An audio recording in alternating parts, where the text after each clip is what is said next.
नमस्कार, आप देख रहे हैं हिंदुस्तान में न्यूज और आइए रुक करते हैं आज की खबरों की ओर। इंदौर में भाजपा नेता की हत्या के आरोपी पकड़ा है। मंडीदीप में रिश्तेदार के यहाँ छिपे थे दोनों बदमाश। ट्रेन में शव का टुकड़े रखने वाला गिरफ्तार। इंदौर जीआरपी ने उज्जैन के देवास गेट से किया गिरफ्तार। एमपी में पहली बार अफ्रीकन जेब्रा का जन्म। इंदौर चिड़ियाघर को 5 महीने पहले जामनगर से मिला था जोड़ा। इंदौर में एमपीपीएससी पेपर लीक मामले में हुआ प्रकरण दर्ज, पुलिस जांच में जुटी।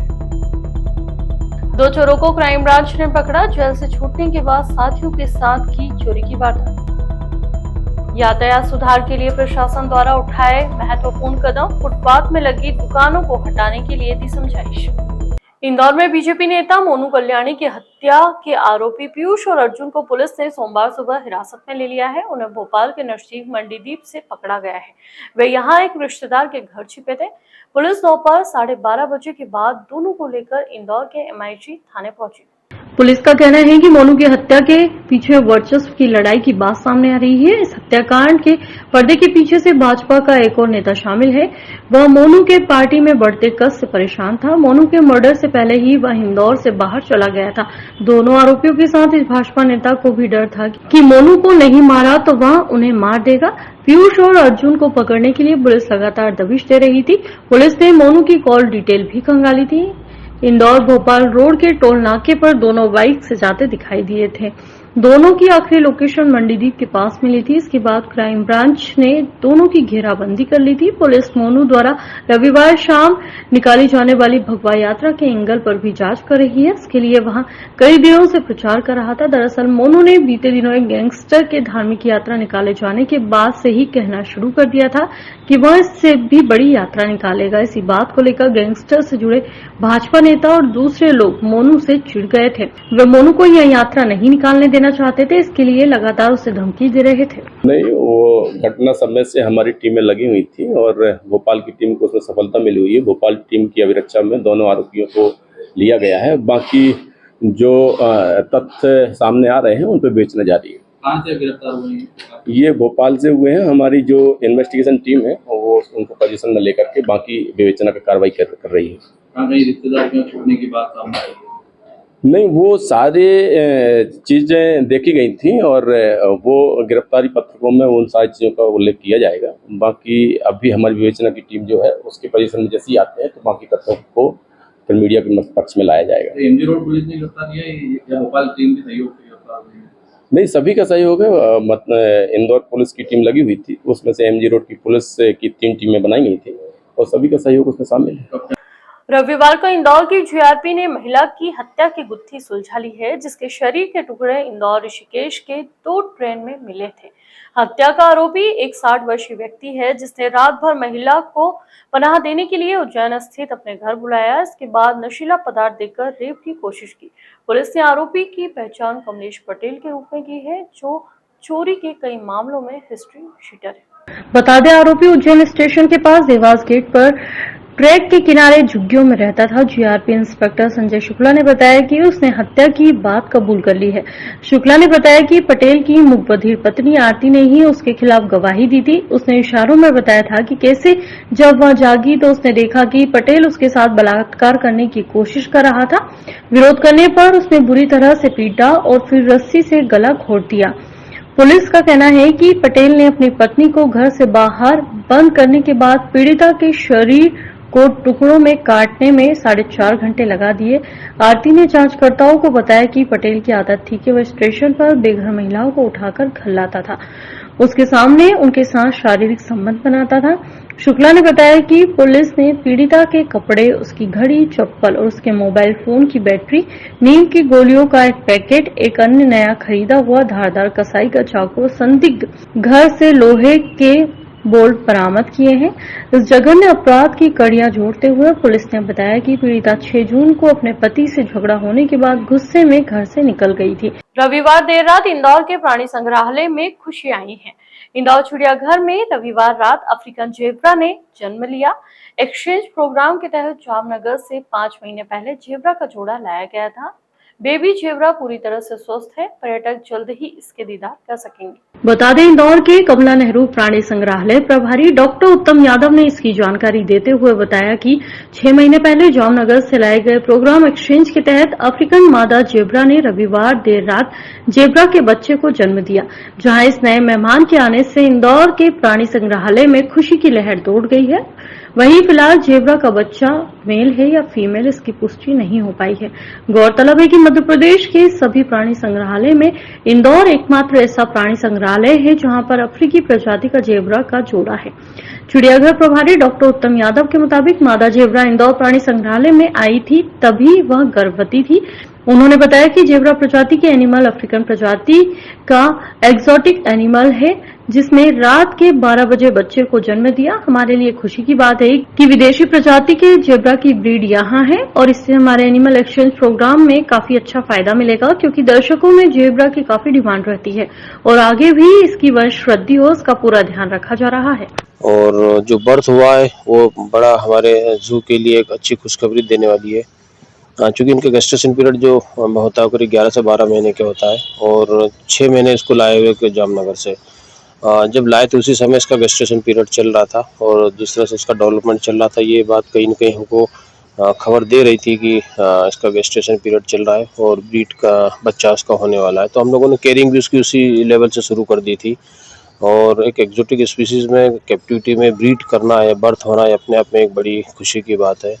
और जेब्रा जैसी स्पीसीज जिसकी विजिटर्स में भी काफ़ी डिमांड रहती है, वो खुशी को और हमारी दुगनी बढ़ा देता है। मध्य प्रदेश में एमपीपीएससी पेपर लीक मामले में आयोग से जुड़े हुए अधिकारियों द्वारा संयोगितागंज थाने पर शिकायती आवेदन प्रस्तुत किया था, जिसके आधार पर पुलिस ने अज्ञात व्यक्ति के खिलाफ आईटी एक्ट सहित 420 व अन्य धाराओं में प्रकरण दर्ज कर जांच पड़ताल शुरू कर दी। संयोगितागंज पुलिस के मुताबिक मध्य प्रदेश लोक सेवा आयोग की सतर्कता अधिकारी आवेदिका श्रीमती भावना भावे उम्र 56 वर्षीय द्वारा एक शिकायती आवेदन दिया गया था कि मध्य प्रदेश लोक सेवा आयोग से जुड़ा हुआ पेपर सोशल मीडिया पर राज्य सेवा प्रारंभिक परीक्षा 2024 के प्रथम प्रश्न पत्र को वायरल किया गया है और लीक होने की भ्रामक जानकारियां फैलाई जा रही है और पेपर को विक्रय होने का मैसेज संचालित किया जा रहा है, जिसके कारण छात्रों के साथ चल और संपत्ति परितत्व हेतु बेईमानी से उत्प्रेरित है और भ्रामक जानकारियां संचालित की जा रही है और यह कृत्य अज्ञात व्यक्ति द्वारा किया जा रहा है, जिसको लेकर पूरे मामले में थाने पर शिकायती आवेदन प्रस्तुत किया गया, जिस पर से पुलिस ने आईटी एक्ट सहित 420 की धाराओं में अज्ञात व्यक्ति के खिलाफ प्रकरण दर्ज किया है और पूरी जांच पड़ताल की जा रही है। खुलासा जब हुआ, जब परीक्षा के बाद वायरस पेपर को मिलान किया गया तो पता चला कि वायरल पेपर है वह ओरिजिनल पेपर से अलग है, लेकिन कुछ छात्रों को और अन्य सोशल मीडिया प्लेटफॉर्म पर बेचा जा रहा था। फिलहाल पुलिस पूरे मामले में जांच पड़ताल में जुटी है। आवेदन प्राप्त हुआ था लगभग 4-5 दिन पहले से टेलीग्राम पर एक हूबहू पेपर प्रोवाइड करवाया गया था। उस पर से अपराध धारा 420 और आईटी एक्ट की धारा 66 का मामला पंजीबद्ध किया गया है। ये उसमें से वो सारे तथ्यों को देखा जा रहा है कि उसकी मंशा क्या थी और किस मंशा से वो पेपर डाला गया था। क्या उसमें कोई ऐसी नियत थी, क्या ऐसे कोई तथ्य कि जिसमें पेपर लीक हुआ है, वो सारे पक्षों को जांच में लिया जा रहा है। इंदौर क्राइम ब्रांच और तिलकनगर पुलिस द्वारा संयुक्त रूप से कार्रवाई करते हुए मुखबिर की सूचना के आधार पर 2 चोरों को गिरफ्तार किया गया है, जिनके पास से लाखों रुपए के सोना चांदी के जेवरात बरामद किए गए हैं। पकड़ाया चोर 3 महीने पहले ही जेल से छूटकर आया था। पूरे मामले में जानकारी देते हुए crime branch additional DCP Amarendra Singh के मुताबिक सोने घरों और फ्लैट में हुई चोरी की वारदातों को लेकर क्राइम ब्रांच लगातार बारीकी से जांच पड़ताल कर रही है कि तभी सूचना मिली थी कि तिलकनगर क्षेत्र में चोरी की वारदात को अंजाम देने वाले युवक क्षेत्र में ही घूमकर रेकी कर रहे हैं। इसके बाद घेराबंदी कर सनी पिता स्वर्गीय अनिल गायकवाड़, दुर्गेश पिता स्वर्गीय मुकेश तंवर नामक युवकों को गिरफ्तार किया गया, जिनके पास से सोने चांदी के जेवरात बरामद किए गए हैं। तो वहीं पकड़ाया सनी भोपाल में हत्या का प्रयास और चोरी की वारदात में जेल में बंद था, जो कि 3 महीने पहले ही छूटकर आया और उसके बाद अन्य साथियों के साथ सोने घरों में चोरी की वारदात को अंजाम देने लगा था। फिलहाल अन्य चोरी के बारे में पकड़ाए युवकों से पूछताछ की जा रही है। पूरा इसमें रूट मैपिंग भी कराई गई थी और इस मैपिंग के आधार पर इसमें जो संदिग्ध के रूप में कुछ आरोपी पकड़े गए। इसमें जॉइंट कार्रवाई की गई है थाना तिलकनगर और क्राइम ब्रांच के द्वारा, दो आरोपी इसमें सन्नी नाम का आरोपी और एक दुर्गेश है। सन्नी मंगलिया का रहने वाला है और मंगलिया का रहने वाला और दुर्गेश भी यही लोकल है और ये फिलहाल में यहाँ राऊ थाना क्षेत्र के वहां रहते थे और ये जो एक आरोपी इनमें से पहले शाहपुरा में भी हत्या के प्रयास मामले में बंद हो चुका है। इंदौर शहर में यातायात सुधार के लिए प्रशासन द्वारा लगातार कवायद की जा रही है। इसको लेकर कई महत्वपूर्ण कदम भी उठाए जा रहे हैं। कलेक्टर आशीष सिंह के निर्देश पर प्रशासन, पुलिस और नगर निगम ने संयुक्त अमले द्वारा सड़कों और फुटपाथ में लगी दुकानों को हटाने के लिए लगातार समझाइश दी जा रही है। प्रशासनिक अमले द्वारा शहर के अलग अलग इलाकों में दौरा किया जा रहा है। इस दौरान मुनादी पर फुटपाथ पर किए गए अतिक्रमण को हटाने की समझाइश दी जा रही है। व्यापारियों को इंदौर नगर की यातायात व्यवस्था को सुविधापूर्ण बनाने में सहयोग हेतु अनाउंसमेंट किया जा रहा है। दुकानदारों को सूचित किया जा रहा है कि वे फुटपाथ पर सड़क किनारे रखे अपने सामान को हटा लें और यातायात बाधित न करें, अन्यथा आगामी दिनों में कड़ी वैधानिक कार्रवाई की जाएगी। चालानी कार्रवाई के साथ ही दुकान को सील भी किया जाएगा। दरअसल यातायात सुधार हेतु सड़क सुरक्षा समिति के लिए गए निर्णयों की जिम्मेदारी व गंभीरता से पालन सुनिश्चित कराने हेतु कलेक्टर आशीष सिंह के निर्देश अनुसार ट्रैफिक सेल का भी गठन किया गया है। नियुक्त अधिकारियों को विभिन्न स्थानों की जिम्मेदारी सौंपी गई है। अधिकारियों द्वारा संबंधित स्थानों पर जाकर कार्रवाई प्रारंभ कर दी गई है। पहले दौर में अत्यधिक व्यस्तता वाले लगभग 15 ऐसे क्षेत्रों को चिन्हित किया गया है जहां सबसे ज्यादा सड़कों पर जाम लगता है। दुकानदारों ने बहुतायत में सामान को सड़कों पर फैला रखा है। इससे स्थान पर अतिक्रमण हटाने की कार्रवाई की जा रही है। हम लोग अनाउंसमेंट भी कर रहे हैं और वहां से जो अगर जो अस्थायी अतिक्रमण है उसको हटाने की कार्रवाई भी करी जा रही है। ये प्रक्रिया भी 6-7 दिनों तक चालू रहेगी। एक बार जब सभी रोड्स पे हमारा काम हो जाएगा अनाउंसमेंट और हटाने वाली, उसके बाद जब पुनः टीम जाएगी उसके बाद अगर कोई अतिक्रमण मिलता है तो उस दुकान को तत्काल सील करने की कार्रवाई करी जाएगी। कुल मिलाकर हमारा मानना है कि जो छोटे छोटे इस प्रकार के इंटरवेंशंस हैं अगर हम लोग ये कर दें तो निश्चित रूप से ट्रैफिक व्यवस्था में बहुत कुछ सुधार लाया जा सकता है। महापौर ने निगम मुख्यालय में लेखा विभाग का निरीक्षण किया और नए भवन में लेखा विभाग शिफ्ट किया जाएगा। शिफ्ट करने के पूर्व विभाग को देखने महापौर पहुंचे थे। इंदौर नगर निगम के द्वारा अपने नए भवन का निर्माण किया जा रहा है, जिसमें नगर निगम सभी विभागों को भवन में शिफ्ट करेगा। जहां पूर्व में इस भवन में अपर आयुक्त और कई अन्य विभाग संचालित होते हैं, तो वहीं अब इस नए भवन में लेखा विभाग को भी शिफ्ट किया जाएगा। इसके पूर्व आज पुराने विभाग में निरीक्षण के लिए महापौर पहुंचे, जहां दौरा कर महापौर ने सभी व्यवस्थाओं को जाना और वहीं चर्चा करते हुए महापौर ने कहा कि विभाग इतिहास की दृष्टि से काफी महत्वपूर्ण होता है और उसके पुराने इतिहास को संकलन करने के उद्देश्य से ही आज यह निरीक्षण किया गया है और पुराने विभाग के सभी फोटोग्राफ्स और प्रारंभिक चीजों को नए भवन में भी लगाया जाएगा।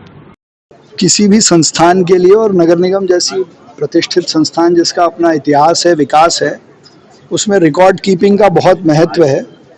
हर विभाग का अपना रिकॉर्ड एक बार मेरा देखने का मन था और उसको ठीक कराने का भी मन है। जैसे ही नई बिल्डिंग बनेगी तो रिकॉर्ड को भी ठीक करना है, इसलिए उसमें क्या क्या कमियां हैं, क्या आवश्यकता है, वो देखने के लिए मैं आया था। नगर निगम का पुराना इतिहास, उसके फोटोग्राफ्स, उसके काम की जानकारी, उसको भी हम संकलित करने का काम शुरू कर रहे हैं। इस दृष्टि से मैं देखने आया था।